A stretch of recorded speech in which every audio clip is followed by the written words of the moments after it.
now, coming to you live from atop the Lavender Town Radio Tower, it's the one, the only, PUCL Podcast.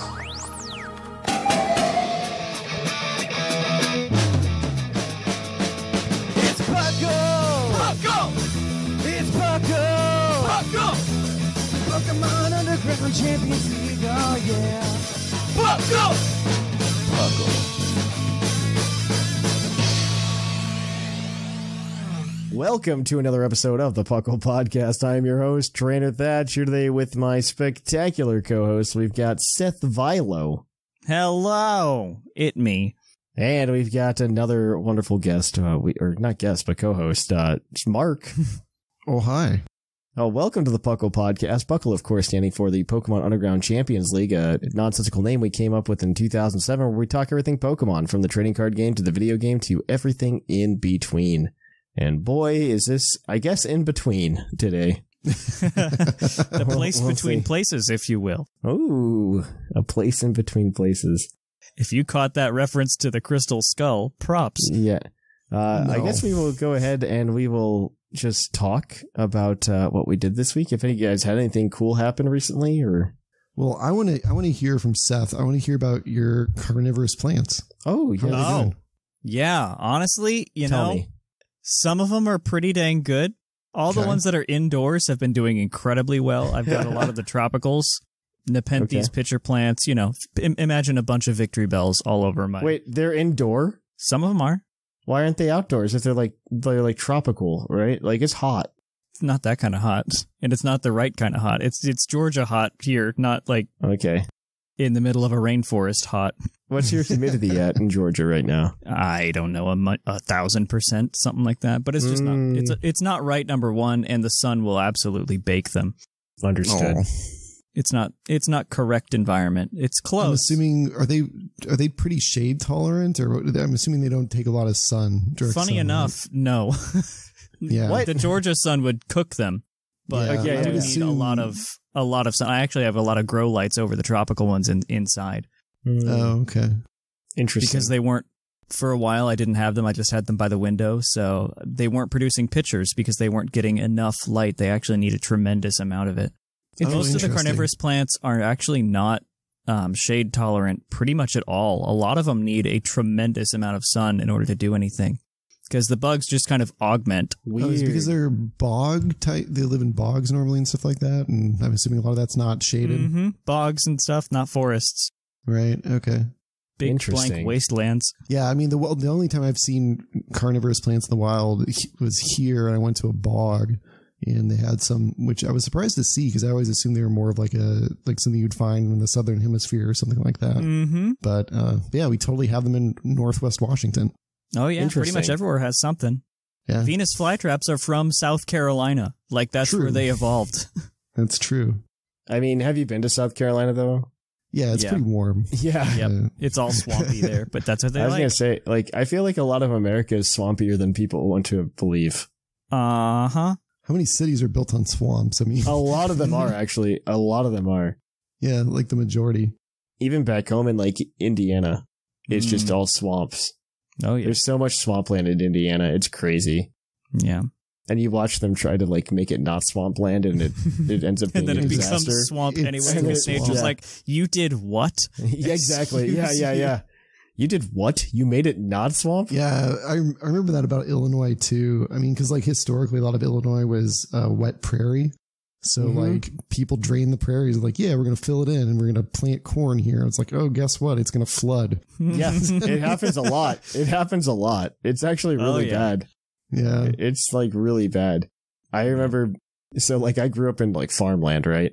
So I went to school in I'm going to put it in the quote city, right? And I remember I was in some econ class once with a bunch of these city kids, Mm-hmm. City slickers. Yeah, these city slickers, gosh darn city slickers. What's great is I've just evolved into one, so it's even better. But I remember one time because I was just out with my dad, right? This one year, this was I must have been my senior year of high school. So this was 2008, 2009. It was 2008. Yeah. Cause I remember having this teacher and she like ran out of a room in the library announcing that like the Fed just announced a recession. So it was definitely 2008. And yeah, I guess so. And but either way, we're going to circle back to the whole swampland. Yeah.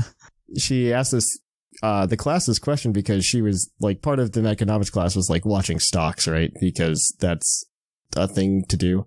And, and she's like, yeah, all of the stocks for crops like went up in price. Does anybody know why? And nobody answered. I was just like, because of all the rain we've just had. Everything's swampland, so it all washed away the seeds right after they planted everything. And she's like, exactly. None of you knew that? And I'm just like, no, because the rest of them live in like, you know, these $500,000 houses. And I do not. I do not. And wow. It was a time to be alive. I don't know. See, now you made that comment and I totally agree with you because I also did not grow up in a $500,000 house. Yeah, exactly right. But now I live in a $500,000 house. Right. It's not. But because of inflation and because of where I live, that's a thing. It's not fancy. It's actually just 6 refrigerator boxes stuck together. Yeah. And I also like I don't live in the city at all, so it's. I know exactly what you're talking about. No, I feel the same way. Like I don't live in like a very ritzy area right now, right? Dayton, Ohio isn't exactly the height of luxury. No. So like my house is very reasonably, like very modestly valued, but it's about the same. It's like an equivalent house in another city might be worth like $800,000. Oh, sure. And I did not get it for that. I will inform you of that right now. But the catch is I have to live in Dayton, Ohio. So, you Turns know, out the Midwest is very cheap. It turns out nobody wants to live here. And yeah, I completely understand why. The joke that I've heard about Ohio is the reason that so many astronauts come from Ohio is because they're so desperate to leave the planet. I don't. Okay. So like I'm originally from Indiana, right? So I will call Ohio an upgrade. That's fair enough. I will call Ohio an upgrade. I don't think it's a terrible place to live, though there are some things coming up on a ballot very soon. But I don't want to get into that. Wow. We're a family show. Yeah. Yeah, I mean, I don't mind living here. It's okay. Like, outside of, you know, the weather just being the Midwest. Right. Mm-hmm. Which, it's just, I mean, it is the Midwest. It is what it is. I actually really like living in the Midwest because of climate change. Whoa. For so many reasons. One, there's no coast here to threaten my house becoming beachfront property. That's fair.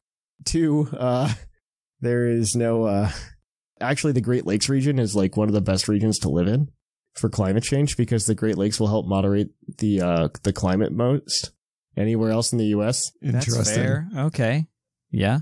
So I really don't mind living here for those reasons. Hear me out though. Like I'm pretty close to the Georgia fall line. Yeah. I'm about to have a beach house. Like if y'all want to come down. Oh, that'll be a fun couple years. Give it a couple of years and I beach property right here. Yeah. So Georgia has a fault line. A fall line, not fault.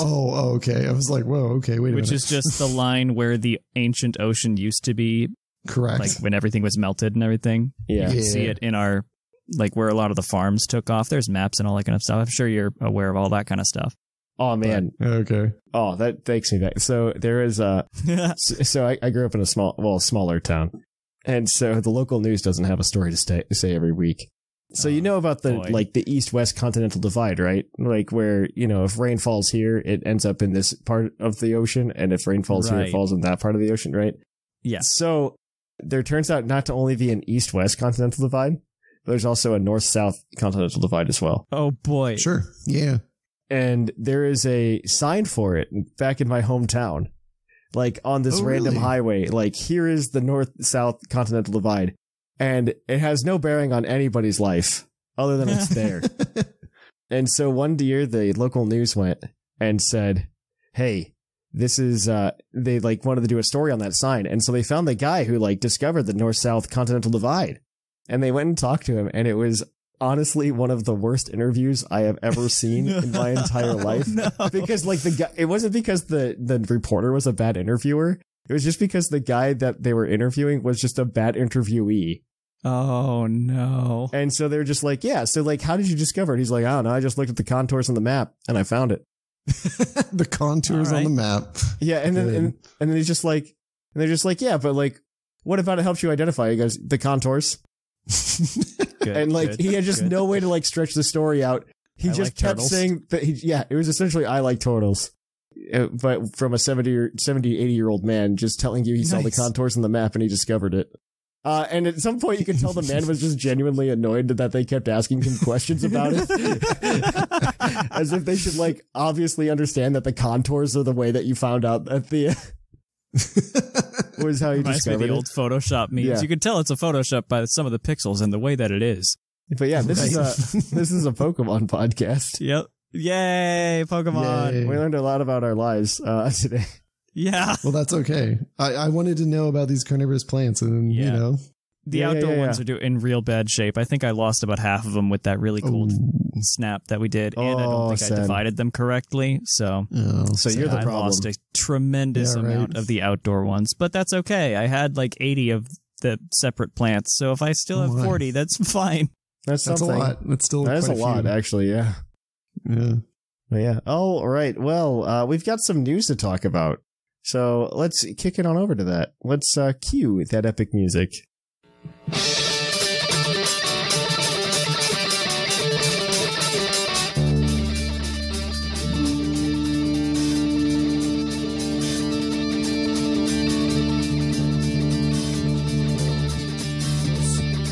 to you live from the Lavender Town Radio Tower. This just in.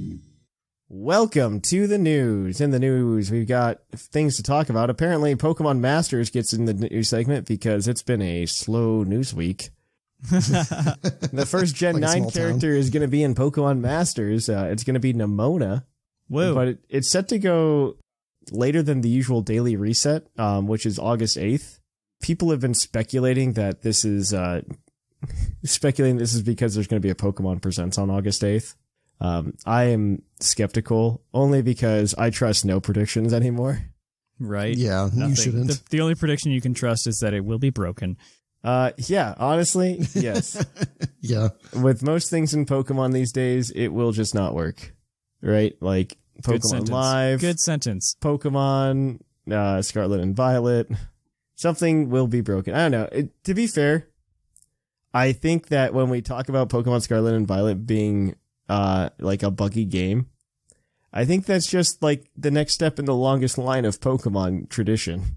Right. Well, you're not wrong. Like, think about some of the most memorable bits are the glitches that we take advantage of in Gen 1. Like, this is just a feature now, not a... Yeah, like, think of Missing No, right? Like... Yeah. I honestly... 999 rare candies and items, it's slot 6 on my bag. Where'd these come from? Yeah, I just wonder how much of it is, like, semi-intentional at this point, right? Yeah. I don't know. I could totally see people being like, oh, man, I really like the fun glitches, and then just, like, hope that it goes viral. Instead of the actual game itself. I don't know, like Pokemon Scarlet and Violet as a concept, like if it wasn't buggy and like ran at 6 frames per second some days, I think it would be, I think it's just a fantastic game. Like the concept, the execution is very well done outside of the game performance. And tell us more about Rillabooms, Mark. Give us your opinion. Whoa. Well, Rillaboom is back for another 7-star raid.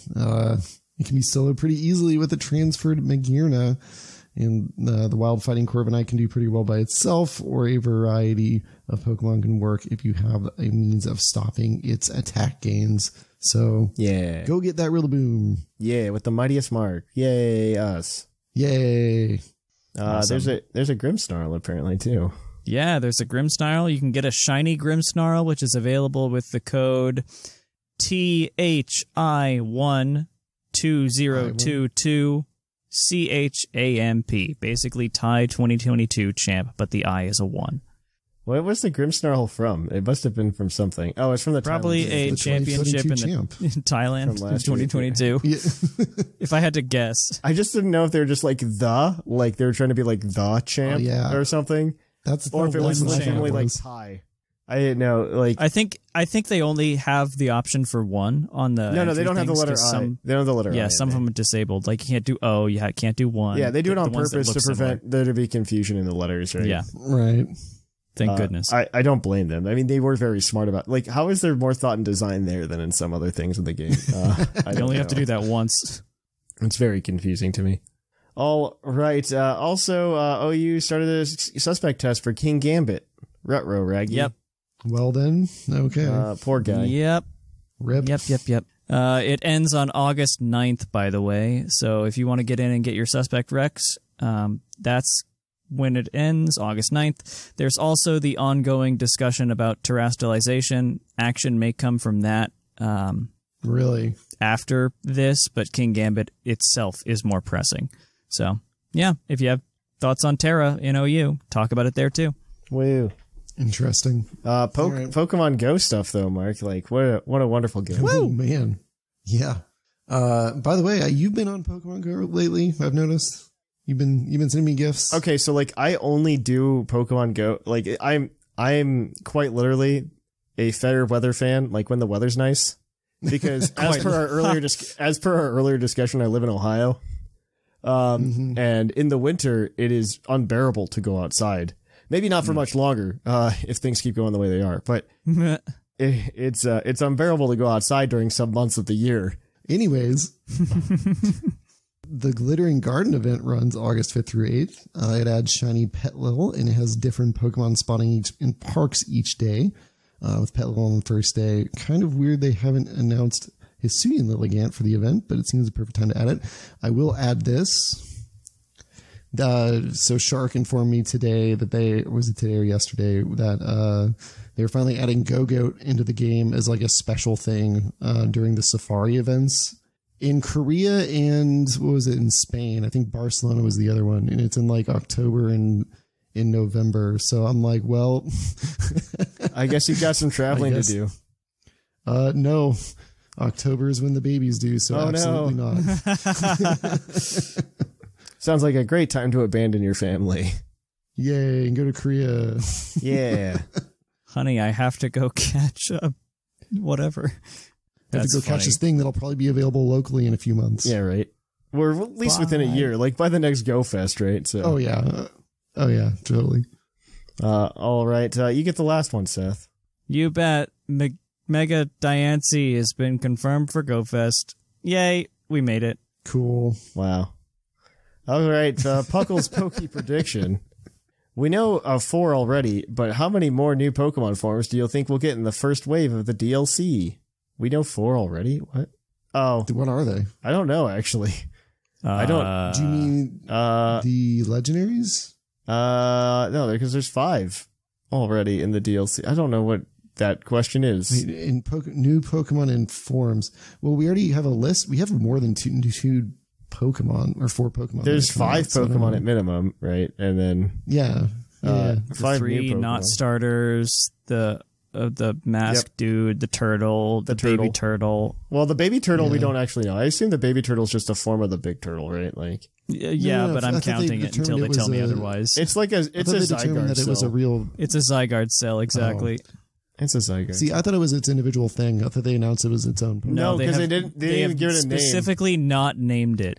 They haven't named it because it's probably They've even said it resembles Terrapagos. Oh, okay. So maybe that's just 4. It's probably just Terrapagos, but smaller. Terrapagos if you leave it unplugged for too long. Yeah.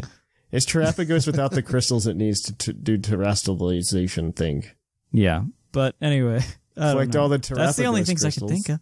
I can't think of any specifically forms that we know of. I don't think we're gonna see anything. Unless we have I don't think we're gonna see new Pokemon. In all honesty, the thing that I really dislike, and you could disagree with me here, Seth, because they showed that like the Apom and the Gliscor were like version exclusives. Everybody's been like, oh, are they? Yeah, they're version exclusives depending on what Violet or Scarlet or whatever. It's fine. They have been going that. People have been saying, well, they're going to get new evolutions or they're going to get paradox forms or something because these are new Pokemon. Or they highlighted them. And I'm like, I don't know. I feel like they just highlight Pokemon sometimes for fun. Yeah. And Yeah. because they did it with Sword and Shield as well. Like randomly when Sword and Shield was announced, they're just like, by the way, Dino and Larvitar are version exclusives. And I was just like, okay, thanks, guys. Here you go. Yeah. We're going to go ahead, guys, and we're going to kick it on over to Puckle's Poke Quiz. We're going to quiz your co-host on their insane Pokemon knowledge.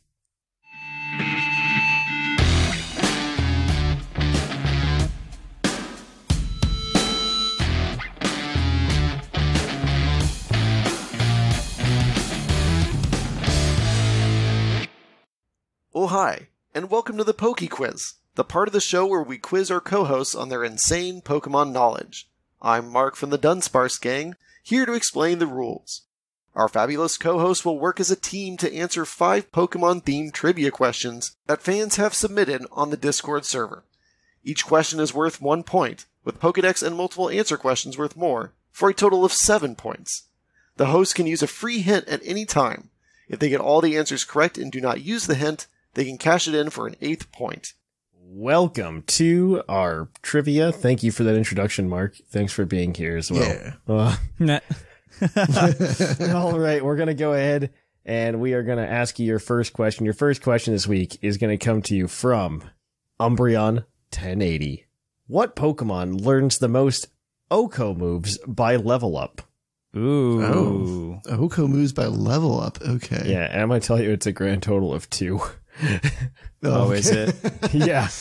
I'll give you that hint for free. I think... Wait. No. Oh, man. I have no idea. I think by level up. Okay, by level up. That's what threw me. Because, like, Nidoking has, like, Fissure and Horn Drill, but neither of those are level up, I don't think. Because, you know... Horn Drill, I think, isn't it? It might be, but they're weird. They're one of those weird ones where when you drop the Moonstone on them, they basically stop learning moves. Oh, yeah. Another one that somehow came to my head was Walrein or Kyogre. Well, see, the one for me was Lapras, because I knew it gets sheer cold. But I don't know if they learns that by level up, right? Yeah. I feel like it has to be sheer cold for one of them, because that's fairly common in level ups. It might be Lapras, because I think it might get Horn Drill, maybe? Maybe. That would make sense, but I don't know if it gets it by level up. I don't know if it drills. Yeah, I honestly don't know. It's got to be something Gen 1 feeling. Well, Fissure might be a good one, right? Because I feel like a lot of stuff gets Fissure, doesn't it? Yeah. Could it be Mamoswine? Oh, it could be Mamoswine. Sheer cold and Fissure? Yeah. God, I forgot about Mamoswine. Do you want to go with it? I mean, I don't think it's right, but I don't have anything better. For some reason, I don't either. I'm stuck on Walrein in my head, but I don't think that's right. Mamoswine feels think that's right better. Yeah, let's go with it. Yeah, Mamoswine. Mamoswine is unfortunately incorrect. The answer is Excadrill. Excadrill learns both Fissure and Horn Drill. Wow, we're good. Oh, look at that. Yeah. Cool. Of course. Yep. Okay. Of course it's that guy. I guess not. I guess I wouldn't have thought Horn Drill. It's just is a drill. It is a drill. Yeah. I wonder, is Horn Drill one of those moves where, like, because it's a Gen 1 move where it just, like, wasn't translated well? Let me look it up. I'm going to look at this real quick. But, yeah, I think Horn Drill, like, might be... No, it is literally Horn Drill in Japanese. Never mind. Is it? Yeah. Yep, it is. Wow. Nope. Okay. Well, thank you, I guess. I don't think anybody in Gen 9 actually learns it by level up. Or at all, for that record. Interesting. Anyone. It is still in the code, by the way, for Gen 9. It's just not there. The only way to do it is to call it via metronome. What? Right now, yeah. Because none of the Pokemon that learn it are in Scarlet and Violet right now. Yeah. Yeah. Interesting. None of the Pokemon that learn it are in Scarlet and Violet yet. Some of them will be, so hold your hope. All right. Well, your next question, guys, is going to come to you from Jeremy. There's only one basic Pokemon that has the ability Bulletproof. That when it evolves, it loses the ability altogether. Yep. What is that Pokemon? Applin. That your final answer? Final answer. Applin is 1000% incorrect. Or correct. My bad. What? It is 1000% correct. You are correct. It is Applin. I know my Apple boys. I know you did. All right. Well, you guys are 1 for 2. Your next question is your Pokedex entry question, as always. From the Once and Future Gamer, its Pokemon White 2 entry reads, its heartbeat is fast and its blood is so agitated that it can't sit still for 1 second. Who's that Pokemon? What, like... Some of my classmates in elementary school. Heartbeats fast, can't sit still. Vigoroth? I don't know. That's not right. Hold on.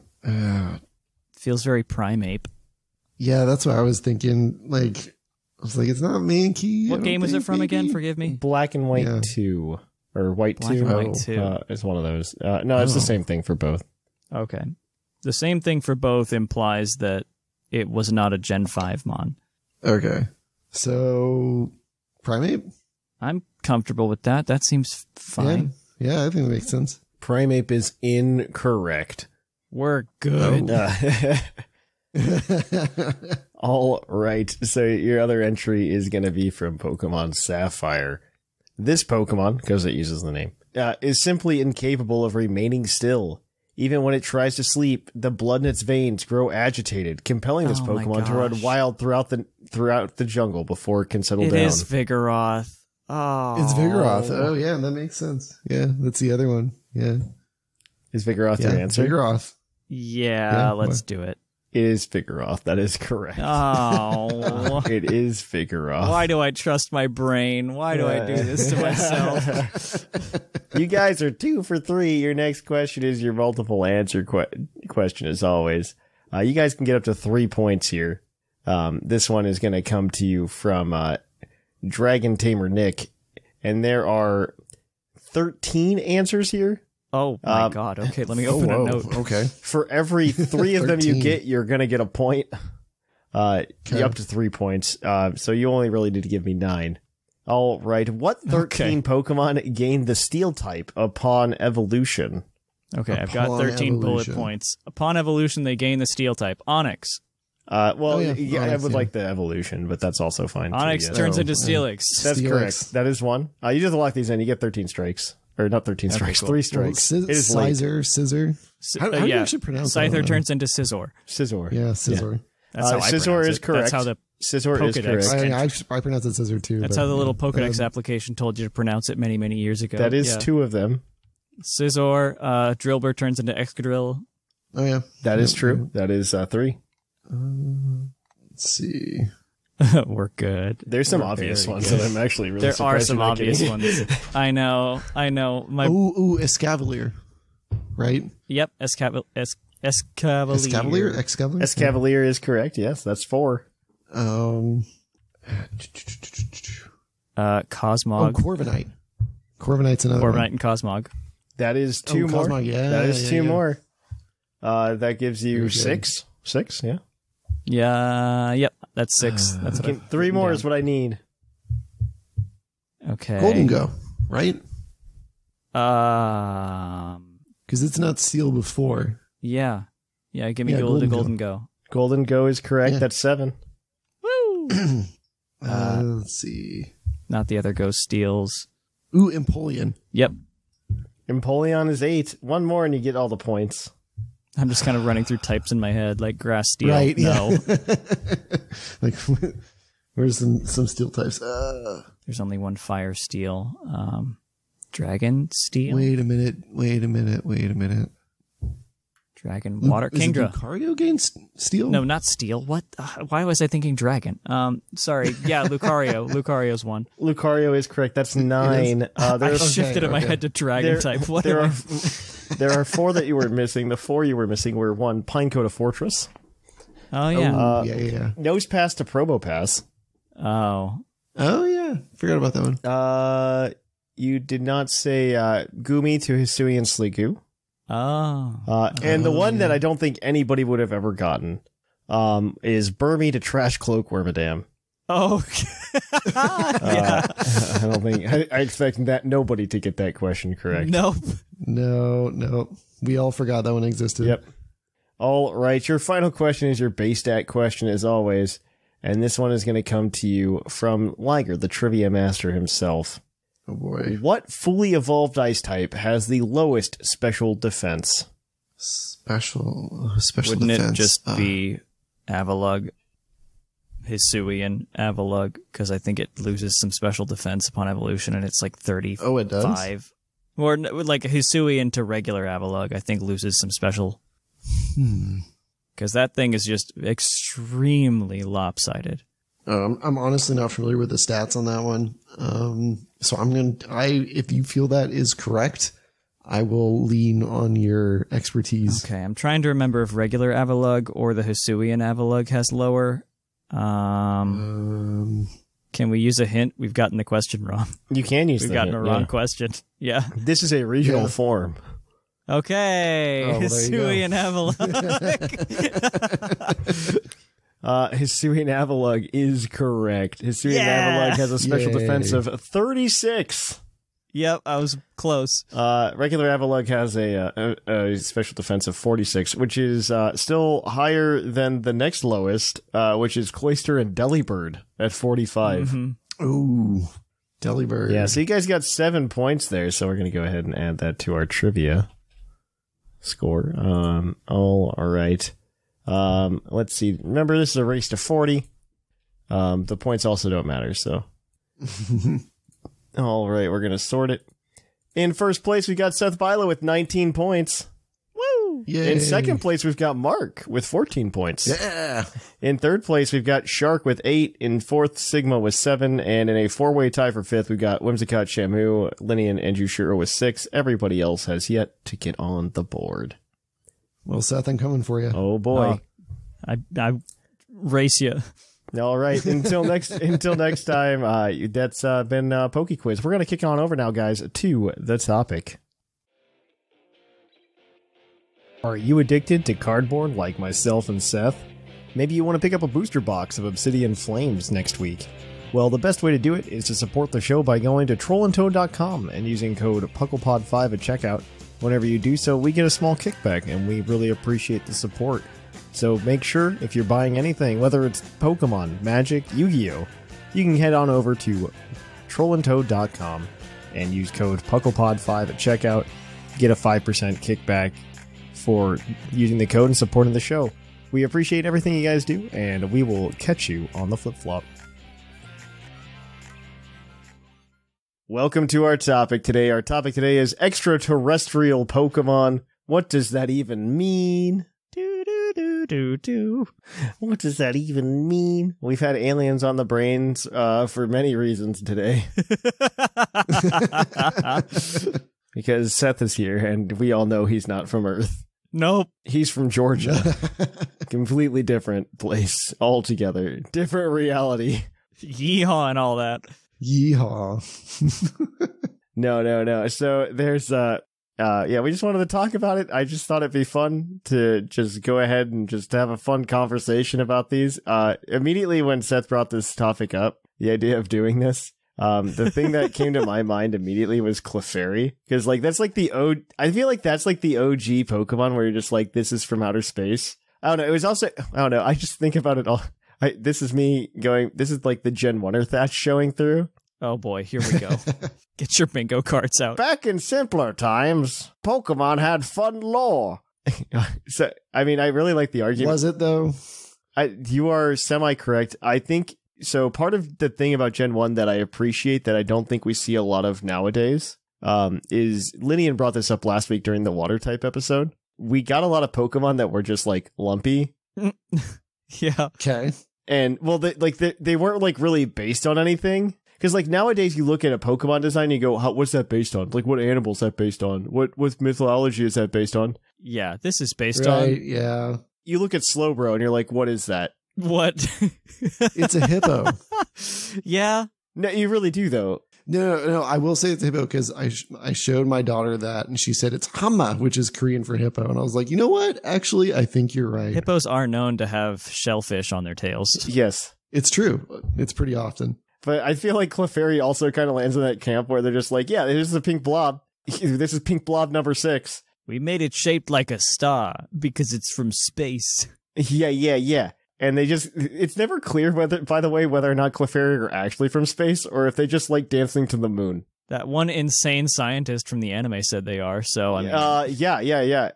There were multiple episodes about Clefairy, by the way, in like the Gen 1 anime. Yeah. By multiple, I mean 2, which is more than 1, but it's really odd that it happened twice. Well, didn't Oddish also have like this thing with the moon? Like it would come out during full moons or something like that? I feel like that's just it, though. I feel like that's just Oddish likes the moon, not it's from the moon. But I mean, that's kind of the same thing with the lore, right? It's like, well, it likes the moon. It comes out at the moon time. So, I mean, I don't know. That's like a thing in Pokemon. I really love like the lore of like Clefairy and like the big thing being like, it evolves with the Moonstone. I go, yeah, but I wouldn't say like Nidoking and Nidoqueen are extraterrestrial either. Or Wigglytuff. They're also from the moon. The poison rabbits also. I don't know. Maybe they are. Maybe everything that interacts with moonstones. Is there anything else that evolves? I guess Moona to make Musharna, right? They use a moonstone. Yeah, because that's when people sleep.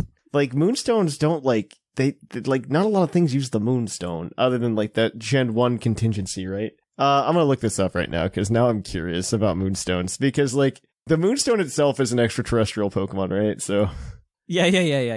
Yeah. Let's see. I'm gonna find out what evolves with the moonstone. Oh, Skitty as well. What? Yeah. Oh, yeah. Remember right. That's a Pokemon. Yeah. Yeah. Turns out it can paralyze Dugtrio because of normalize. Anyway, what were you saying, Mark? I cut you off a little. Oh, no. You go ahead. I was just going to say the whole thing about the moonstone doesn't make sense. So, yeah, the moonstone itself doesn't make sense. You are correct. Yes. No, it doesn't because there's so much weird stuff that evolves with it. It's like it's not a sign of being an extraterrestrial at all. It's a stone. I don't understand how stone evolution works. I'm going to be honest with you. Radiation, obviously. Yay. I don't understand how leaf stones exist. Like, also, that must be terrifying. Like, Pokemon stone evolution? Like, that must be terrifying. Like, as a Pokemon? You randomly touch a rock and just... Yeah, you're just, like, completely different. Well, that's the thing about Eevee. It's like its DNA is so unstable, it gets within range of this thing, and it just evolves. It's terrifying. Why would you want that? That's crazy. You wake up one day as a leaf. What? Yeah. It's just terrifying. It's just, like, the idea of stone evolution is terrifying to me. Yeah. Trade evolution is also weirder, but that's another thing. At least if you touch a radioactive rock, you change. Like, I get that. But I mean, like, trade evolution, that doesn't make any sense to me. Also, the Moonstone has had like 5 different like versions of it in the anime itself, which is also very fun. Yeah. Like in one episode of the anime, like the Moonstone is a giant rock. Oh yeah, the Clefairy episode, right? Yeah, it's just a giant rock. Like that was very early in the anime. I love early anime because it was before Pokemon made rules as a brand. Yes. It's when you get like the real fish in the Cerulean City gym. Yeah, like real fish and like ducks. Yeah, I love it. I love Gen 1 anime. It makes me happy. I want to make a parallel to something that Mark just said with like the Oddish thing about it being like the moon. Mm-hmm. The parallel that I immediately thought of is like Staryu and Starmie, because I know their dex entries state that they like sit and float on the ocean and flash their crystals to the space. Yeah. Oh, yeah. But they're also transmitting radio signals to space. It said it's thought they come from there, but again, it's one of those things where it's like we don't know. It's like ET phone home thing, right? Sending radio signals up, like what? I honestly like these little ones like that. I don't know. I think it's really cute because the little ones like this, because like we've got things like Eternatus where they're just like, this was a Pokemon that a plot making device. Yeah, legends are a whole different thing. It's from outer space. Yeah, that doesn't count. That one straight up is a meteor. Yeah, Eternatus is like really disturbing too because like all of Dynamax is happening because its body is like destroyed. Its shattered body is all over the earth. Yeah, which is kind of disturbing. I don't know, like there's definitely more to that Eternatus story that we just didn't get, by the way. Yeah, I think so. I guess it's kind of cool because like Pokemon does that a lot where they just kind of like somebody definitely thought of a lot of lore and we only got a little piece of it, right? It's like it's the DM's conundrum in D&D where you write like this awesome backstory and your players see like 5% of it. Yeah. Part of me wants to see, we always make the mention of like, I want to see the original dragon, not the one that Kyurem ate. I want to see Eternatus if you assemble all 1,000 of the wishing pieces and put it back together so it's not just this skeletal dragon. I want to see real Eternatus. How big is it really? I don't know. Like, Eternatus, I'm really upset we got like poison dragon type instead of like ghost dragon or something. No, poison is radiation. Oh, is that what it is? Kind of makes sense. I'm into that. Continue. Yeah, I mean, that's why Iron Moth is a poison type. It's radiation. Okay, sure. I'm gonna let you continue on that train of thought. Sure. Yeah. I'll let you continue thinking that. That's true. What do y'all think about Kyurem? I mentioned that one. What do y'all think about that one? Oh, Kyurem, where it, like, because there is actually an impact site at the giant chasm. That's one that I feel like people forget is a space. I think that would, honestly, okay, so like there's a lot of rumors floating around now about like a Legends Unova, right? Or people wanting that at least. Yeah. Oh yeah. If I were the Pokemon company, I would ask for that, in all honesty. Because I think it would sell well, because obviously Legends Arceus did well. Right. I thought it did well. That was a good game. Yeah, it was a good game. Like, I still go back to that one because it's such a different experience than a normal Pokemon game. Heck yeah. And it's just its own game. And so you can just like run around, catch things. It feels very good. Yeah. I think it would be really cool to like experience that, like the meteor crashing down and then like the original dragon there. Yeah, because it's the original dragon that fell from the meteor, not Kyurem. Kyurem is the corpse of the original dragon, per Black and White 2. Yeah, exactly. I would be kind of interested to see that because there's like a lot of lore there, right? Yeah. For the giant chasm. Like the giant chasm in Unova, for being like this little like post-game area that you really don't ever have to go to, has a surprising amount of lore behind it. It really does. It's very interesting, and it would be really cool to experience that in like a Legends format. Like, I don't know. Legends just opens up a bunch of these formats and these stories that you can tell. Yeah. I cannot praise Legends Arceus enough. Yeah. For the way it did, one, the story, but also two, handle the lore, and three, just like fun gameplay. Outside of the battle mechanics, please don't. Yeah, please, let's never revisit that ever again. Well, we can revisit it, but can we like fix it so I understand how like the speed tiers work? No, that's what I'm saying. Like, it needs to be different. Like, we don't need to do that again. Like, the speed tiers at minimum need to be different. Like, that's all I need. Like, we can do your weird little like battle styles or whatever. No, that's fine. But yeah, the whole speed thing makes no sense, and things. Yeah, it's just not.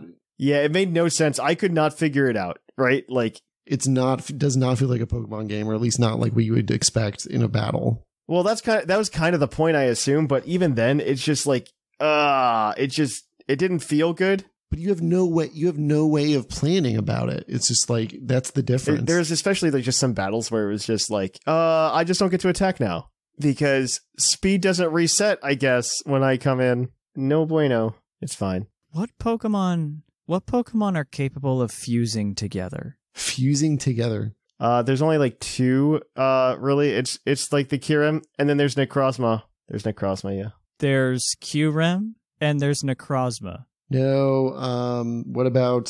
So since Reshiram, Zekrom, and Kyurem are all a space alien... I guess you could kind of technically include like Calyrex. Oh my god, it's the Dark Crystal. You could also include like Calyrex to some extent, right? Calyrex is less a fuse and more of a partnership as one. Yeah. So wait, you're saying different Pokemon that fuse together to create... Yeah, to create like... Okay. Shelter and Slowpoke. Oh yeah, there we go. That's one. Okay, yeah. Yeah, you got me. Pink Lump strikes again. Yep. Other. Because I was starting to think, like, are space Pokemon capable of fusing? Is that how... Well, you also have, like, LGM and, like, BEM. Like, those are supposed to be aliens. I mean, like, less like, are space capable of fusion, but is, like, the fusion thing limited to... No, because you have, I mean, technically that's how, like, Magnemite evolves. Oh, yeah. You're right. And, what's the Psychic and Steel one that's slipping my brain right now? That's like another one that fuses together to evolve. But, like, yeah, two Pokemon becoming one in the game is, like, legend mechanics, so I guess that's... But, yeah, that's a thought that crossed my mind. If we're going to loop Ultra Beasts into aliens and all that kind of stuff, like Necrozma. Well, they are aliens. They live on other planets. I guess you should to some extent. Like, it's extra dimensional, which, I don't know. In some places, people... You go through wormholes, you travel around. They're ultra wormholes, which is that a normal wormhole? I don't understand. Better than normal wormholes. We've got ultra wormholes. Also, I don't like the way ultra wormholes are shaped. Those are wrong. Oh, yeah, that is a little weird. The way they're shaped is more of like a portal than a wormhole. But to be fair, as a child, you would not understand like the concept of like a wormhole in 3-dimensional space. I don't know. Why are you going to different planets and there's like normal Pokemon there? No, that is the confusing part, right? Like that's where it gets a little weird. Well, you see, it's convergent evolution, you see. It's kind of like Wiglet, but it's just the actual Pokemon itself, fully capable of breeding with the other Pokemon from Earth because they're the same. Don't worry about it.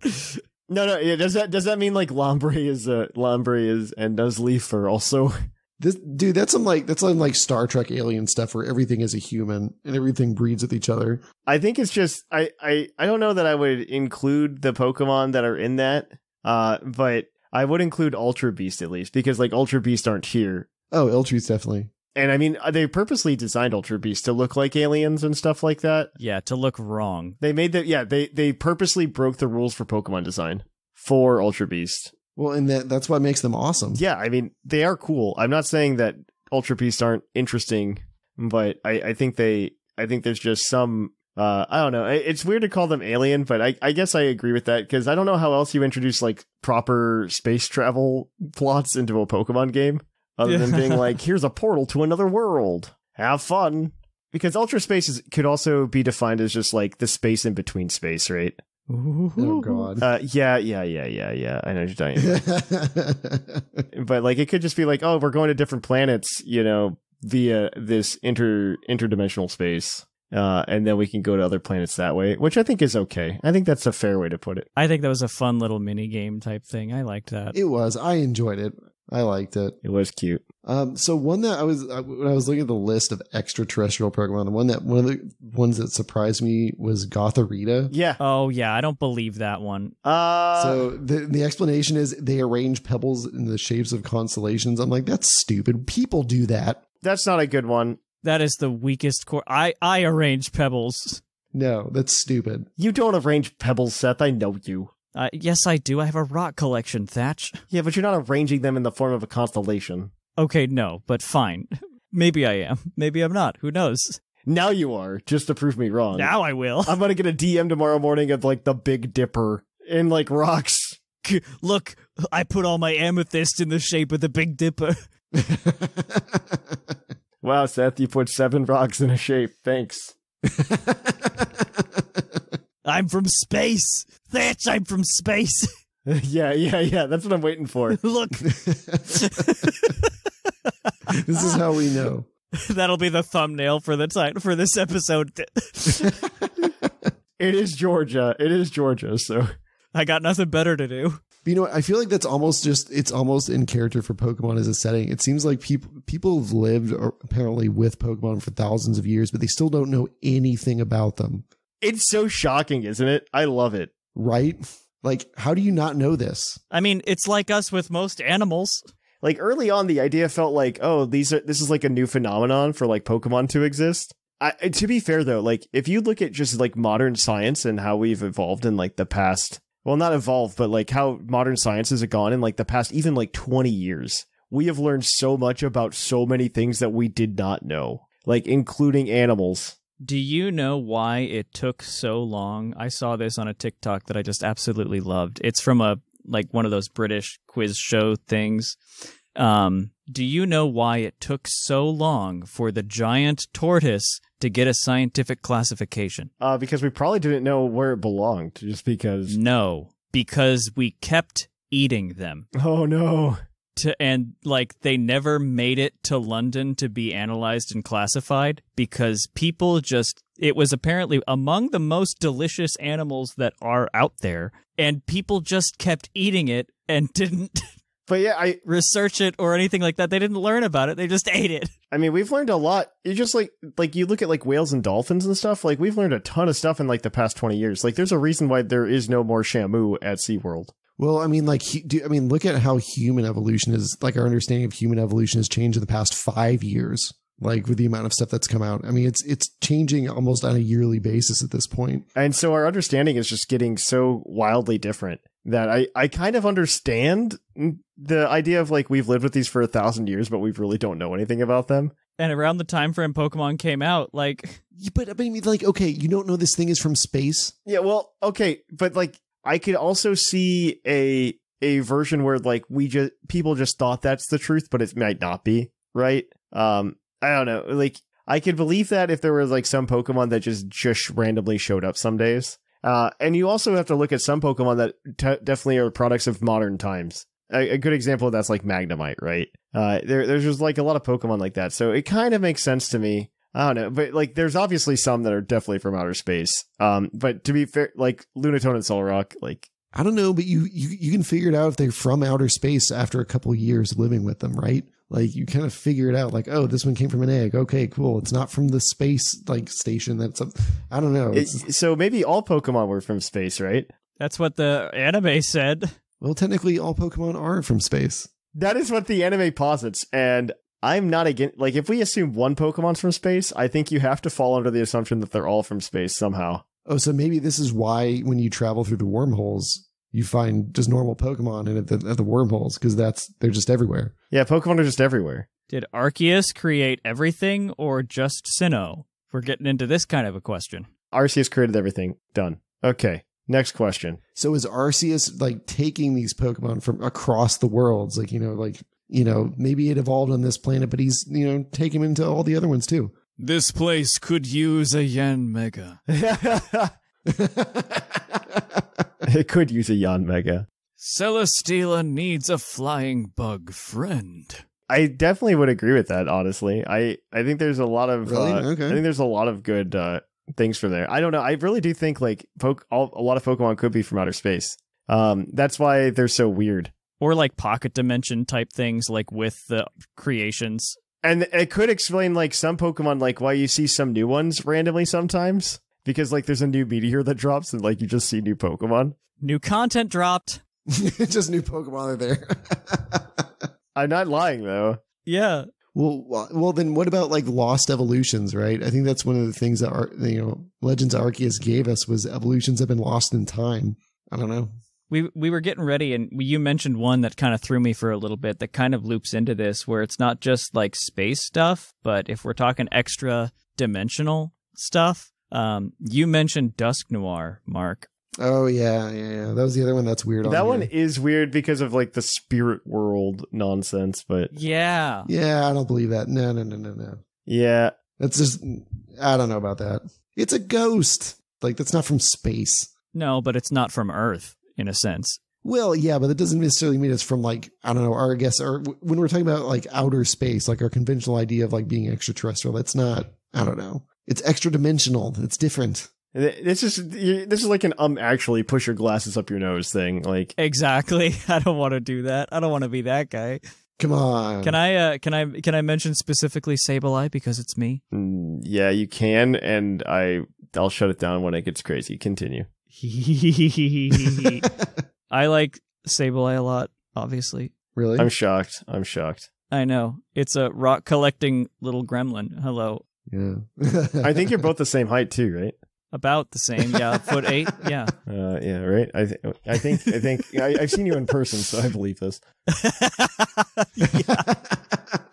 We were talking earlier, like, oh, this Pokemon's based on this Pokemon's based on this, blah blah blah blah blah. It's very much the opposite of the Slowpoke pink lump thing, and Sableye is based on the Kelly Hopkinsville Goblin encounter that a guy in I forget where was like Kentucky, wasn't it? I saw an alien outside my house, and it had swaying hips and crystal eyes, and I swear it was there. That's Sableye. That's just Sableye made into a Pokemon. That's the Hopkinsville Goblin made into a Pokemon, and I love it. And that's why, like, in the games, its animations are the way they are, and the swaying specifically. They took the description of the Hopkinsville Goblin made it a Pokemon, even down to its like idle animations, and it did a really good job with that. So there's a lot of little bits like that are real fun. You know what? I'm not gonna go here. I said during our break I wasn't gonna do it, but we need more cryptid Pokemon. Which ones do you want? We could have a Wendigos, right? We could have Wendigos. They're like from the Great Lakes region. I forget which First Nations they're part of the legend, but they're like kind of like vampires. They're like, I don't remember if they're shapeshifters or not. Oh, I see. A lot of times conflated with Bigfoot, even though they're not even the same. I mean, Bigfoot's a good one. We don't have any like good like Bigfoot type Pokemon. I feel like Wendigo is way too creepy. I'm gonna be honest. But I mean, look at all the ghost types we have. Look how creepy those are. Yeah. But I feel like that one's particularly creepy. You can bubble it down somehow a little bit. I want to see a jackalope Pokemon. That'd be good. Yeah. See, there's another one. Jackalope, hoop snakes. How have we not hit jackalope Pokemon, by the way? I am shocked by that, actually. I don't understand how that's not happened. Maybe it's too local. I don't know. Well, I mean, God, like, and I said this before, like, we could have had this type of stuff in Gen 5, and instead we got freaking genies and dragons and French literary characters. Oh, they've never really based the Pokemon off the region, though. Like, yeah, that's true. I was about to say the same. They have somewhat. More recently, they have. I think the exception to that rule is, like, literally a Alolan Marowak and a Alolan Exeggutor. I think every other Pokemon region, when they've introduced a Pokemon, it has nothing to really do with that region. I would disagree. They started doing that in Gen 6, and then they ramped that up in 7 and 8. I think 6 and on, which was where they really, really kind of leaned into this is based on very clearly and obviously this part of the actual real-life globe, and let's incorporate that into this. Gen 6 was both like the best and the worst generation for Pokemon ever. I thought it introduced a lot of fun stuff. Like it was a good recovery after what was Gen 5. But then I don't know, you know how like the Barbie movie's taken off a lot recently, and then Mattel's like, oh man, Barbie took off. That must mean everybody wants a Thomas the Tank Engine and Barney movie. Yeah. No. Wait, what? Really? That's a thing? They're apparently making like 17 more movies based on their toy lines. Yeah, they pretty much just like want to take all of their properties and like make movies out of them and make a cinematic universe. Oh boy, I don't like that. That's literally not the point of like people wanting to like go see Barbie. It's kind of how I feel like what happened with Gen 6. Like it recovered, they stuck the landing after the fumble that was Gen 5, and then they're just like, that just means everybody wants this, right? And that's kind of what we gotten. Everyone wants Gen 1. You're not entirely wrong. Looking at you, Wiglet. Our most recent example. I hate Wiglet for so many reasons. I like the one that was voiced by what's his name? The guy who did the impression of him. Yeah, it was, I just really... My name is Wiglet. I forget his name. It's just so sad because I love him. Gilbert Gottfried, yeah. My name is Wiglet. Rest in peace, you beautiful voice. Yeah, he's dead. I know. Yeah. I was so close to just going around you, Thatch, and having him do like the intro to Battlecast, signing up for that thing. This is PUCL Battlecast. That would have been the funniest thing. You can get Professor Oak to do it. That's true. You can. Cameo's great. You can get a lot of good people on that. There was the one that they got Gilbert Gottfried to talk to Finchinator on Smogo. When are you gonna ban Toxapex? What? Yeah, Finchinator, the OU bot, they're just like, when are you gonna ban Toxapex? Thank you for updating the viability rate. And he's clearly reading and has no clue what he's talking about. He has no idea what he's saying. He's just reading it. When are you going to ban Toxapex?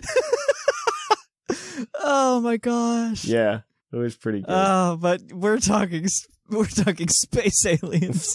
I mean, there aren't that many more for us to talk about, but... Well, I mean, the obvious one, like Lunatone and Solrock, right? Like, those are clearly from space, but... Yeah, you mentioned that one, the Meteor Boys. Yeah, we mentioned this briefly. The one that we haven't talked about that Seth promised he had opinions on, and I think it's a good way to end, is Deoxys. Yeah. Okay, yeah, Deoxys. Hit me. What do y'all think of that one? I think that Deoxys is well, I guess it's not supposed to be one, right? Because didn't like a virus get shot up and then like the DNA got changed and then it came back and it was Deoxys? Not quite. Yeah. Or something like that. What happened? If you put pieces of the lore together, it is caused by the events of Oraz with the Delta episode, potentially. Or no, that's not caused by. Pardon me, I'm misspeaking. If you put some of the lore together, it could be linked to the Gen 6 laser, the ultimate weapon, the laser that shot up and circled back or whatever, or even like when it was used the first time and then the meteor finally looped back to Earth. But that power changed a random space virus or something into, it gave it the energy to become Deoxys and then come back. Okay, so it's still from space. I mean, it's extraterrestrial. Is it from space, though? If the virus originated in space, yes. Did we make that? Is it from space or is it us? I think...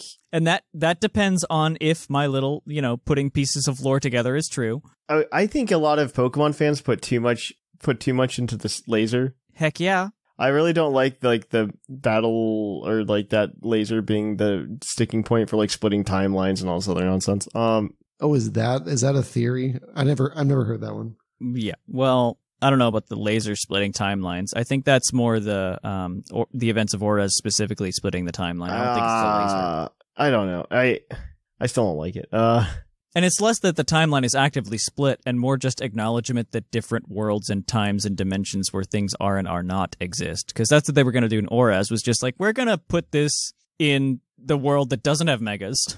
Because aren't there like timelines or dimensions where like there just wasn't the laser at all, right? Like the weapon didn't get fired at all? By extension, yeah. But then there's Deoxys in those, right? So Deoxys might not... Via Pokemon Home. Deoxys might have been made from something else, right? It could have been... so this is a research area we're getting into. Like space radiation's a real thing, okay? Oh, yeah. It's a huge problem. And so it's... you've got a lot of things. You got a lot of energetic particles flying around out there. A lot of iron atoms flying around, ruining your day. And if they can ruin a transistor, I think they can ruin a space virus. That's true. And Deoxys is the crystal in its chest. That is the only part of it that actually matters. Oh, yeah. Exactly. So it's not even a Pokemon. It's a rock. I don't know. I'm also like a really big fan of like the way it's portrayed in Adventures. So that I don't know. Oh, man. Everybody should read Adventures up until the end of the Emerald Arc and then just stop. Because it's like meh after that. Oh yeah, I need to pick that up again. Dude, I recommend it. It's so good. Like Adventures is, I don't know. Adventures is the way somebody said somewhere that Pokemon Adventures was the way for was like the most like accurate way to understand the Pokemon world. Yeah, one of the creators. I forget who it was. Yeah, one of the I don't know if it was Satoshi Tajiri. It was Satoshi Tajiri. It was Satoshi Tajiri. He actually endorsed it, and he said, this is the comic that most resembles the world I was trying to convey. Which is great. It's a great world. It is. It's actually really good, and I really like the way it's portrayed. It's much different compared to even the anime. I just think it's very interesting.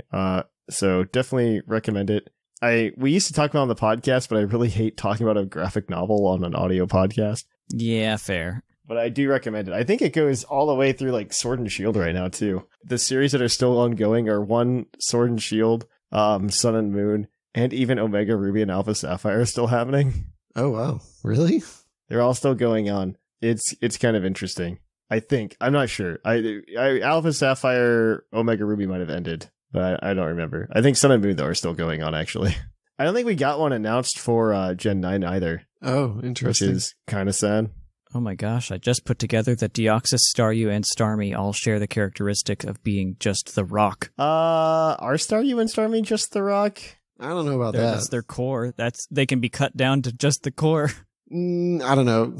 Okay, but that's like saying that you're not your arms and your legs. I also don't have psychic powers. Well, I mean, there was plenty of times in the anime, at least, where those rocks would get broken and they were still alive. So I don't know. I don't know. Extraterrestrial Pokemon, though. What a good time. Aliens. Aliens. What a good time. I want to know what your favorite alien Pokemon or cryptid Pokemon is. Yeah. Ooh. So send that into the mailbag at puclpodcast@gmail.com. But yeah, I think this is a good place to stop. I think we had a lot of, we were talking about the manga. So, that's always a good place to stop. Yeah, I'm going to go ahead and say we're done. And at the same time, we're going to kick it on over to the Pokemon of the episode. We will catch you on the flip-flop.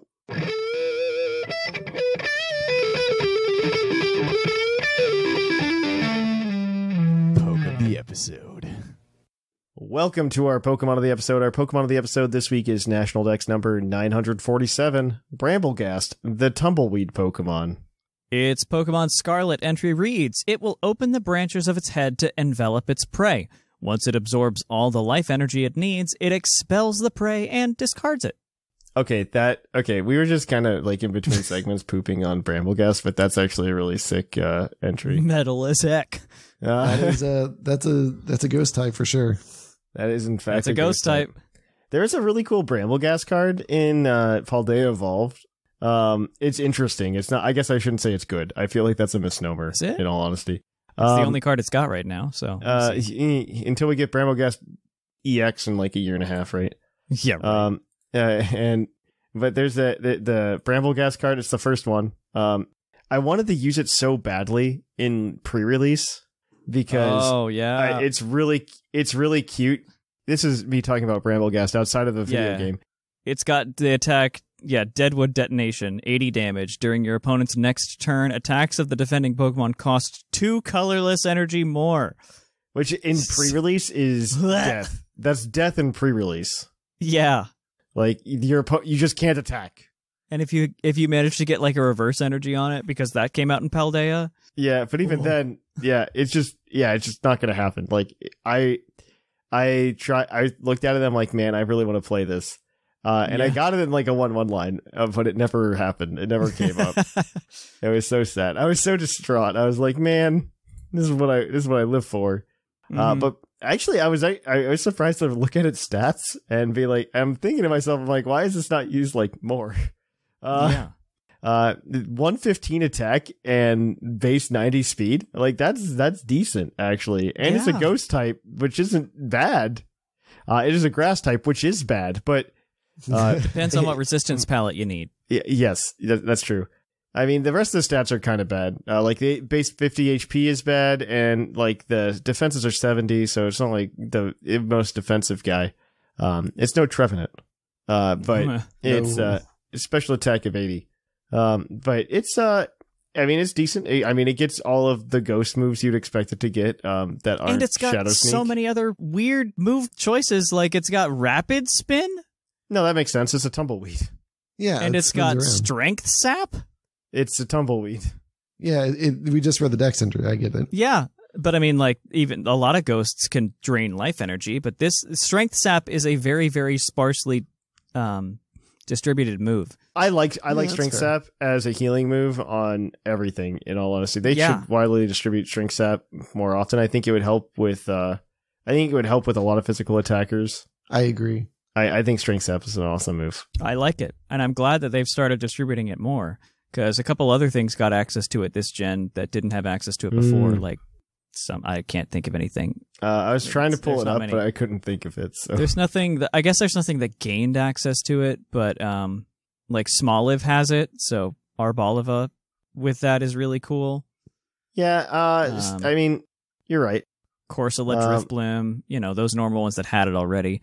But yeah, that's it. Bramblegast has just about exactly what it needs to be what it is. Mm-hmm. And it does a fun little job. I've even used it in OU slightly successfully, and it's hilarious because people look at it and just like, what?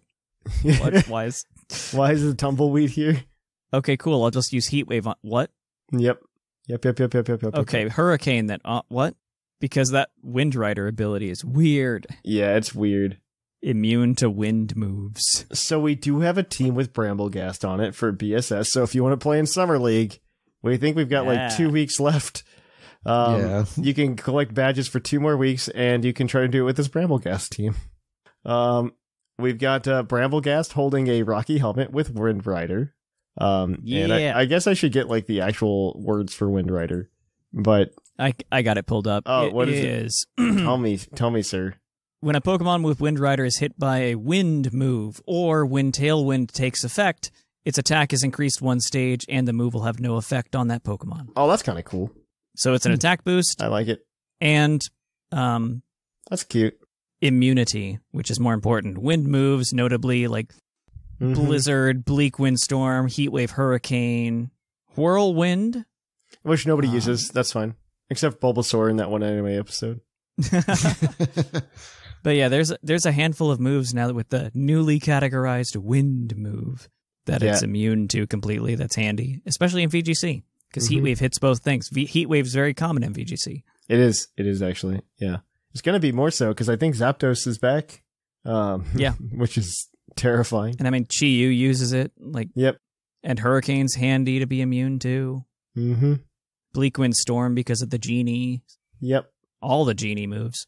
But so Bramblegast is Terra type is Steel, because that's just a good Terra type to have for the things that are going to try to hit it. 244 HP, 252 defense, 12 speed, just so you can outrun other Bramblegasts. And there's probably actually a real reason, but Impish Nature. It's got Power Whip, Shadow Sneak. Oh, it doesn't get Shadow Sneak. I'm a dummy. Strength Snap and Protect. Wait, this is a VGC team. This is a VGC team. I read Battle Stadium singles for some reason, but this is VGC. Oh, yeah, this is VGC for sure. Yeah, this totally is. Oh, it's 1000% VGC, because we did the exact same thing last week where was going through it. We're like, why does everything have Protect on it? And so we also have an Iron Hand on the team with an Assault Vest. It's got the Quark Drive ability, because that's all it can have. It's got Grass Terra type, because you don't want to get hit by a lot of things. Because Earthquake, I imagine. Yeah, Earthquake mostly. And you've got a VGC or a stat spread only a mother could love. Max attack is the important thing. Adamant nature. And you've got 6 IVs and speed. That is very specific. Wild Charge, Drain Punch, Heavy Slam, and Fake Out. This is very standard Iron Hands. Like, do the damage, do the thing, survive. Iron Hands is also real big right now, because all of the terrors are in it. What are they called? Chi-Yu, the Ruin Quartet. The Treasures of Ruin. The Treasures of Ruin, yeah. So it's really big. It helps take all of them out, because they're all weak to Iron Hands. Yeah. All right. Somebody talk about 2 more of these guys. All right. So next we got Tornadus with a Mental Herb. Got that Prankster ability. Terra type Ghost. EVs are 164 HP, 52 defense, 132 special attack, 4 special defense, and 156 speed. I got that Timid Nature with Bleak Wind Storm, Sunny Day, Tailwind, and of course Protect. Next we got some Flutter Mane action with a booster energy, of course, with Photosynthesis. Terra type Fairy. God, these spreads. Eevee's 36 HP, 252 defense, 164 special attack, 4 special defense, and 52 speed. Got that Timid Nature action with a little bit of Moonblast, Shadow Ball, Icy Wind, and Protect for all of your speed and Protect needs. I think the max defense Flutter Mane has caught on a lot recently. Is that a thing? I think it's a thing. Max defense, good enough special attack to, I guess, I forget what booster energy would boost here. Probably one of the 2. Yes, of course. I can't tell. I think I don't know off the top of my head. I think it must be speed, because I think that's what the investment pushes you towards. Yeah. But, I think max defense Flutter Mane lets it bypass some priority stuff that would otherwise hit it. I don't remember what, but I've read about it somewhere a long time ago. But probably I love the Tornadus being there. Yeah, maybe. Or a Bullet Punch once it terras, if it does. But the Tornadus being here not only to throw Tailwind up so that Bramblegast is immediately live, but also potentially I guess if it really wanted to, it could slap it with Bleak Wind Storm. That's not going to happen. Just to keep it boosting. Yeah. So that's fun. Don't hurt me. I guess that's true. That's a good partner for it. Yeah. I'll take us home, though. We've got 2 more Pokemon to go, and one of them's not surprising. It's Chi-Yu, holding choice specs. Its ability is, of course, Broken of Ruin, and its Terra type is Water, because that's a good one to have. Its EV is really complicated. Max special attack, max speed with a timid nature. That's it. Moveset of Heat Wave, Snarl, Terra Blast, and Overheat. Hit hard, hit fast. Mm-hmm. You had the Sunny Day too from the tornadoes to help out with that. Oh yeah. So I imagine you pretty much go into this selecting either Bramblegast or Chi-Yu, depending on what you think is going to do you better in that situation. Lead with those 2 with tornadoes and do what you need to from there. Anyway, then taking us home, we've got Gyarados holding a Citrus Berry for some healing. The ability is Intimidate, Terra type of Flying. EVs equally complicated. Max attack, max speed, Jolly Nature. Moveset of Waterfall, Terra Blast, Dragon Dance, and Protect. A Dragon Dancing Gyarados. Very cool. And Water Flying actually has surprisingly good coverage. So, yeah, it very does. Good. Yeah, it does. Yay, so that's a team. Try it out. Have fun. Good job, team. Yay. Until then, though, guys, we're going to kick it on over to the mailbag. So let's do that. It's mail time! Send in your emails! Mail! Welcome to the mailbag. The mailbag is the part of the show where you send an email to puclpodcast@gmail.com and we might read it on the show. However, there were at least 19 as of the time of recording, which means we will probably get more. As scary as that sounds, for our last mailbag. We typically have a prompt. Our prompt last week was, what are your top and bottom 5 water types? And I think this is the biggest showing we've ever had for one of these. Yeah. In all honesty. Like, it's nuts. Like, I've never seen one this big. It was honestly really exciting to open the inbox and see how many we got. Like, not even gonna lie. Yeah, I'm sure by, like, Sunday, before this one releases, there's going to be at least 20, 25. I love it. That's awesome. Yeah, thank you for doing that. I'm going to have to go through it because Sleeve is unfortunately too busy and like actually compile everything. Just because there's so many there's so much data here. We can do something with it. It's so cool. But yes, all right. As always, this segment is brought to you by the fictional energy drink Green Tauros, the energy drink that gives you hooves. Hooves! Or I guess flippers, because it's a water type. Yeah, flippers, yeah. If there's anything cool that we can do here, we're going to go ahead and give out the Green Tauros badge. We'll see. But today we've just got a bunch of lists. I'm going to kick things off with an email from Rapture. Good day, Puckle people. It's Rapture here, and as my name is based on Underwater City, I thought it would be best for me to send my first email to you about my favorite and least favorite water types. Getting straight into it, here are my top and bottom water types. Top, Lapras. Gen 1 is certainly not one of my favorites, but when I think of an iconic water Pokemon, the OG surfing Pokemon is the first I think of. That's honestly like a fair. Yeah, that's fair. I mean, Lapras is great. There's no apologies there. That's the best. I think of it like an ice type though, and that's probably just a me problem. I think it is. Yeah, it might be, yeah. Melodic, always had one on my team. It was an iconic Cynthia Pokemon.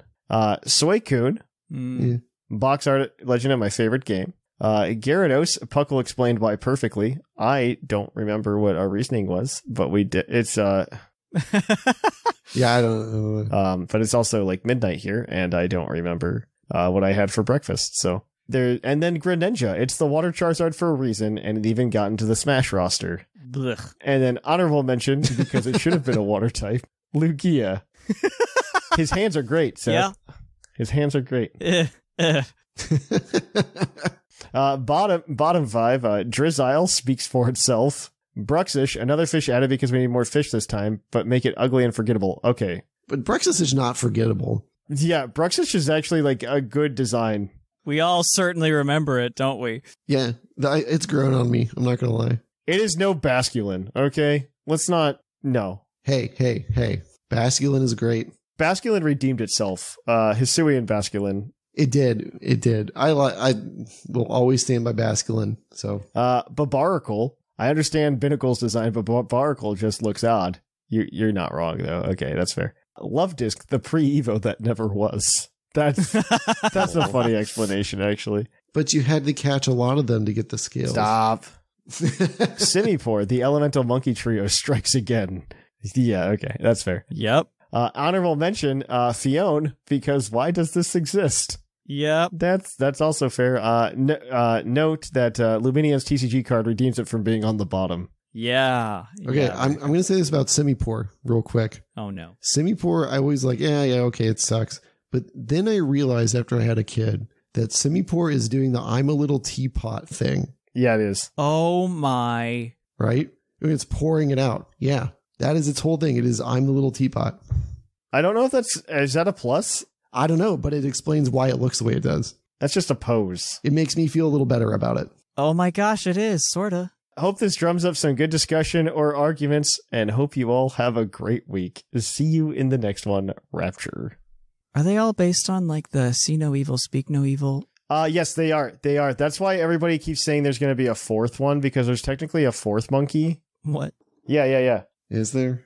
I don't know. There's a fourth one. There's a fourth monkey. Let me look it up real quick. Yeah, Pansage has its mouth open, so it's speak no evil. Panseer has its hand to its ear, so it's hear no evil. There's also do no evil. That's just Zarude. Yeah. No, Zarude just shouldn't exist. There is do no evil, and it's usually a Pokemon. It's usually not a Pokemon. It's usually a monkey covering its. It's usually a Pokemon. It's usually a monkey holding its stomach. Its arms around its abdomen. Yeah. I've never seen the fourth one. I've only seen the 3. So could you imagine? You know how we got Enamorus, but like we get the least type Pokemon of all time, and it's electric type monkey. The fourth monkey. It's electric type. It's Pan Electro or something stupid. You know. Panzap. It's gonna. Oh my God! Stop. We just made a Pokemon. Simizap. Panzap. Oh man. Panzap and Simizap. They're coming to you now. Gen 10, here we go, boys. Well, you know what? You know what's worse is like we have a Unova game probably coming up too. Legends Unova, give me Panzap. Yeah, we do. Here comes Panzap. Guys. I'm so You heard it here first, everybody. You know what's gonna be bad is it's actually gonna get like Zippy Zap or something, and it's gonna be good.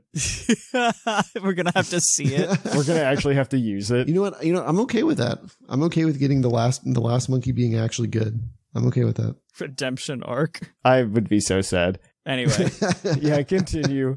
Who's got the next one? Anybody, pick one.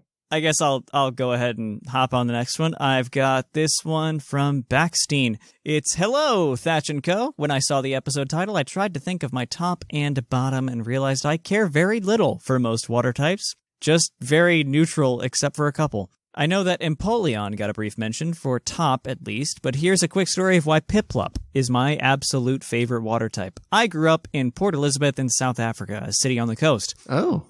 As a family, we used to go frequently for walks along the beach as it's warm and sunny. One day we came across a poor African rock penguin covered in oil. As you may know, this often results in them dying. Whoa. So, my mom risked getting bitten and picked up this little penguin and put it in her backpack. We walked a few kilometers back to the car and drove to the nearest aquarium, where we were good friends with the person who ran it because I made my mom take me to the dolphin show every week for about 4 years. Thankfully, we got there when the penguin was still okay. I want to know more about this story, by the way. I need more details. We'll get slightly more lore here in the next paragraph. Yeah, this is interesting. I want to know more. Don't care about water types, but goes to the aquarium every week.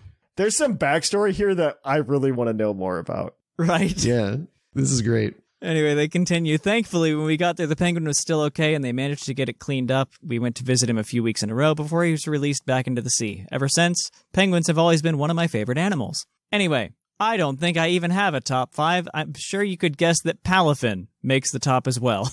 Dolphins are amazing creatures. And although it was a long wait for the first dolphin Pokemon, it was well worth it. Only other water type I have strong feelings for is Mantine. Can't explain this one.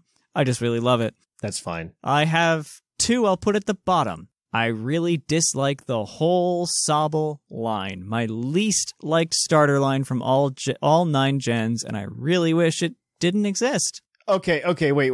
Wow. It's bad, but it's not like Emboar bad, right? Like, yeah, no, I would agree. I personally would agree there. No, Emboar's not that bad. Okay, what would you say is the worst design starter, Mark? Hot takes during the mailbag. Ooh. Worst designed?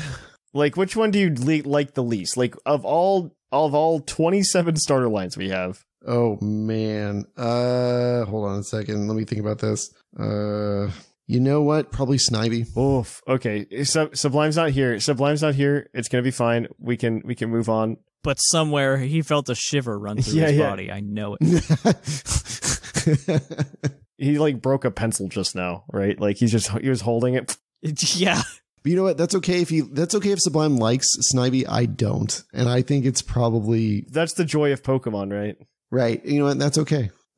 Yep. There's only one Pokemon that everyone hates, and that's Simizap. Simizap. Oh, Simizap. The OU terror of Gen 10. Gen 10. God. Once it hits Legends. Oh, God. Legends Unova. Anyway, I'm continuing on. The other is Sharpedo. I know not many will agree, but sharks are really cool and scary creatures. Can't believe that Sharpedo is the only one we've got, and they butchered it. Looks amazing from the front, but I have no idea why they cut it in half. The back looks ridiculous and really makes me dislike it. I'd love to get a new shark, maybe based on a hammerhead or something. Anyway, sorry for the really long email, and thank you for a great podcast. Baxteen. I really just want to know more about this aquarium and this life he lived. Yeah, this is great. Yeah. Y'all just want to exchange dolphin knowledge because you're all in the orcas. Okay, but that's different. That was for completely different reasons that I should go into some other day. All right, I think you've got this one now, Mark. I don't remember which one you've got because there's a bajillion of these emails. Yeah, there is. I picked one at random, so here we go. Hayden, this is from Hayden. So Hayden says, "What it do, Puckle Crew? I write this email quickly in a parking lot after listening to the most recent episode." That's the best place to write an email. At least he's in a parking lot, not driving, right? So, is it the aquarium parking lot? Before I joined the podcast, I did this several times, so I totally understand this. Interesting choices from our team of co-hosts, to say the least. I didn't listen to the episode, so I don't know what it is. Whoa, fighting words. It was no flying type episode. Let's throw it out. Listen here, buddy. So I've attached my personal top and bottom 5. The top 5 in no particular order and no reasons. Pokemon stand or swim for themselves. Tapu Fini. Nah. Which, okay. Right. It's fine. Yeah. Dupiter Arachnid. Ooh, that's a good one. I think those are good. I think they're like good, strong bug type contenders. They're fine. I don't know. Yeah. For bug type, Lapras, I do love Lapras personally, so I agree with that one. No, I'm kind of upset that we didn't say Lapras, but we had like way too much Gen 1 love in the list, and I wanted to tone it down. Yeah. I mean, I don't know. Lapras is always, like, for me personally, Lapras is top of the list, so I agree with that one. Blech. My low tick. Okay, yeah, sure. In Primarina. I see a theme. Here. Continue. So that's the top 5. Bottom 5 in also no particular order. But with reasons. But with reasons this time, so which are kind of funny. So Seal, ew, yuck, ew. I don't know what's so wrong with Seal. I don't know. Yeah, it's totally fine. Seal's fine. I said on the show last week, and I still stand by this opinion, by the way. I do not dislike Seal or Dugong. They only elicit emotions of, I just feel sorry for them. You feel sorry for them? I feel sorry for Dugong and Seal. Like, I just feel sorry for them because I feel like their designs are just that basic, but also that they just get forgotten about a lot. Oh, I don't mind them. They're okay. They were just one of many, my favorite thing that ever happened with Seal and Dugong was they did that really cool video where they did like a cool animation where somebody was meeting up with Nessa to talk to her, and she like goes and swims. Yes, that whole thing. And there was they included a seal and a dugong in the animation. Oh yeah, and people got mad about it. And Seal and Dugong it was like right after Dexit, so like everybody was really butthurt about everything. Mm-hmm. That was the mini series they made, wasn't it? Yeah, and they literally had to send out an apology to the Japanese audience, apologizing for including Seal and Dugong in the animation because they're not available in Sword and Shield. Yeah. I saw that and I'm like, that's so weird. Like, you guys were so adamant that you weren't going to worry about Dexit anymore that you apologized for that. There's definitely like some people just not talking to each other. I swear. Oh yeah. I don't know. That whole thing, I remember that specifically. I thought that was probably one of the funniest things to happen out of Dexit. It was. That was like the funniest thing that happened with Dexit. You are absolutely correct. The next one I actually disagree with entirely is Finian and Luminian. He says Luminian is cool, but this line is so forgettable. I actually really like the line. Like, it's not really one you would use in a playthrough, but I think they look of all the fish types. I think they are okay fish Pokemon. I mean, they're no Basculin, Red Stripe and Blue Stripe, so. Well, I don't know. I don't mind them at all, given the plethora of fish types we have. We do have so many fish Pokemon, though. Like, we have way too many, but I get it. Hey, anyways, Choodle, would be a toddler named Briley or something and have perpetually sticky hands.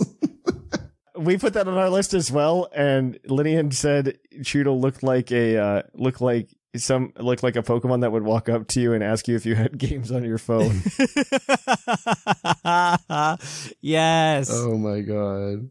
But you know what? I don't know, because I like Dreadnought, so it's a little weird because I'm like, yeah, I agree. No, I like Dreadnought, but I think Choodle's bad. I feel like Choodle's bad. Yeah, I agree with that. Next on the list is Wug Trio. It's very suggestive imagery that this person can live without in their Pokemon games. And yeah, I don't know if it's that. I just think it's uninspired. Like, I was really disappointed because like we got Wiglet and I was like, oh, I hope it evolves into something cool and interesting. And I'm like, and not like, you know, be something stupid like a Wug Trio instead of Doug Trio. And then it literally, like, I think I was just more disappointed at like the lack of creativity when I saw it. You know what I mean? Like, no, that's fair. In a vacuum, Wug Trio is probably fine. It's just fine. But like when they didn't announce what Wiglet evolves into, and you're just like, man, I hope it's something exciting. And then it's just Wug Trio. You're just like, okay, this is dumb. Yeah, I don't know. I think I have no opinion on them, honestly. I think both of them are pretty forgettable in a lot of ways. Like they exist and that's okay, but I also don't think about them ever. Wiglet's such a weird concept to me in its entirety, in all honesty, because like I just don't. I understand the point of doing like the convergent evolutions or something like that, where they're just Pokemon that look the same and we gave them similar names. Like, I think Toedscool is very cool. I think that's a very interesting Pokemon. Well, I think it's very Toads. But like Wiglet, like we already had like a Alolan Diglett, or I would be like, yeah. We did. Yeah, we need this. Which I was not a fan of that one, but I like the eels that it's based on. Yeah, but did we need to call it Wiglet then? We could have called it literally anything else. No, had to show convergent evolution to the children. These are related, but they're not. Haha. Also, they're not related, so I don't have to put it in when we put Dexit. The reason Wiglet and Toedscool exist, yes, exactly Dexit, is because they didn't want to have to deal with regional Pokemon in future games. They didn't want to deal with regional forms in future games. I'm convinced that is the only reason they exist in the form they are, because they are the exact same thing as a regional form, but with different names and dex numbers of their own. Last but not least, certainly, is Swanna. And the comment is, girl wishes she was a Pelipper. Thank you for reading my email, whether it be on or off the pod. Keep being so swag, my Pucklonians. Thanks, Hayden. Well, you're welcome. It was on the pod, dog. I honestly want Backstein to get it because I want more answers about this aquarium. No, I want more emails, please. I want more stories. I want to know more about these South African like aquarium adventures. I need to know more about this man's life. What kills me is they were like, oh, well, I don't really care that much about water types. So you went to the friggin' aquarium every week. You live next to the ocean. What? How? No, what? No, I need to know more. Everything's just so normal. But I think that's the Green Tourist badge. Yeah. I agree. They had a very cool story to go along with everything. All right. Well, if you want to email us next week, like I said, let us know what your favorite alien Pokemon is and why. Please send that in to puclpodcast@gmail.com. Until next time, though, if you want to hang out with us, best way to do so is to come to the Discord at pucldiscord.com. You could follow us on social media at Twitter or whatever it's called today. Instagram, Facebook, and I guess Threads. We have it. I haven't really opened it. Cool. But we have it. You could also go ahead and follow us over at Twitch at twitch.tv/the Puckle Podcast. I should be back this week. Sorry, guys. I've been dealing with a few things at work, so I haven't had time to get to the stream. But we should be back this week. And we're going to have to move it anyway, because I joined a bowling league on Thursday nights. Womp womp. I know. I'm such a loser. I did buy a new bowling ball recently, though, so that was fun. And then we went ahead and you could also follow us on YouTube at youtube.com/puclepodcast. Additionally, if you want to help support the show, one of the best ways you can do so is just go to Patreon at patreon.com/puclepodcast. You get a bunch of cool stuff, including Game Corner with these two guys on it this Monday. Yeah. That'll come out on Patreon this Monday. So definitely check that out and see who the trivia master is. I've honestly forgotten which one of you won. We recorded like a week ago. Yeah, it was over a week ago, wasn't it? It was like a week and a half ago. I think so. Yeah, okay. Oh, no, it was a week ago. We did it a week ago, yeah. We did record it a week ago. Yeah. Yeah, it was last Friday, wasn't it? Yeah, you're right. Anyways. And then, of course, also go to trollandtoad.com and use code PucklePod5 at checkout to go ahead and get a quick and fast discount for 5% off. And we get a small kickback if you want any cardboard like Seth and I are so addicted to. Yeah. Other than that, though, guys, I have been Trainer Thatch. I've been Seth Vila. And I'm Mark.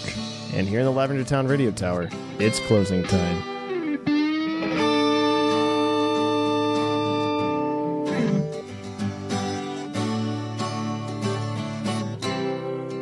It's closing time in Lavender Town. Time to say our goodbyes. It's closing time. Farewell, my friends. I'll catch you on the flip side.